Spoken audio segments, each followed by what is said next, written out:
Un musée privé sur la photographie, le premier du genre au Vietnam, a ouvert ses portes le 15 mai dans le village de Lai Sa, district de Hoài Đức, en banlieue de Hanoï. L'ouverture de ce musée fait partie des activités de célébration des 125 ans de la création de ce village de métier. Le musée, de près de 300 mètres carrés, comporte un rez-de-chaussée et un étage. Un deuxième étage est prévu. Les collections sont agencées par thème. La vie de Nguyen Ly Khanh, le pionnier de la photographie à Lai Sa. Les anciens studios photographiques des habitants du village de 1925 à 1975. Les activités photographiques des villageois au nord pendant la guerre de 1945 à 1975. Les techniques de photographie, notamment pendant la guerre. Et les studios photographiques de Lai Sa à l'époque actuelle. Le long de l'escalier menant au premier étage, une trentaine de magnifiques photos de membres du club des photographes de Lai Sa accompagnent les visiteurs. Nguyen Ly Khanh, 1874-1946, aussi appelé Khanh Ki, a transféré en 1892 le métier de photographe aux jeunes villageois de Lai Sa, qui sont ensuite partis aux quatre coins du pays pour gagner leur vie. En 2003, Lai Sa a été reconnu comme l'unique village de photographie du pays.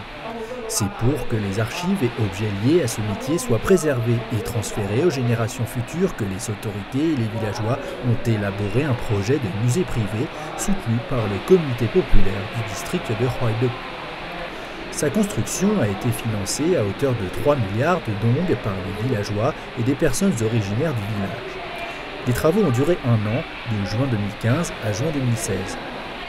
Des experts français, dont la scénographe et architecte Véronique Dollfus, ont participé activement à ce projet sur l'invitation de Nguyen Van Huy, ancien directeur du musée d'ethnographie du Vietnam, lui aussi natif de Lai Sa. Parce que je suis très proche de monsieur Nguyen Van Huy, qui était le directeur du musée d'ethnographie de Hanoï. Et donc nous avons réalisé ensemble ce musée. Et puis par la suite, celui qu'il a dédié à son père dans le village de Lai Sa, le musée Nguyen Van Huyen. Et donc c'est après cette réalisation que le club de photographes un peu partout dans le Vietnam. Et puis aussi c'est intéressant de voir que cette tradition se perpétue.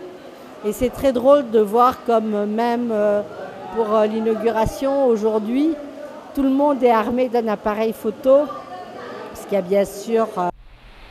Pour cette experte, les photos prises par les Vietnamiens au début du XXe siècle n'ont rien à envier en termes de qualité à celles prises en Occident à la même époque.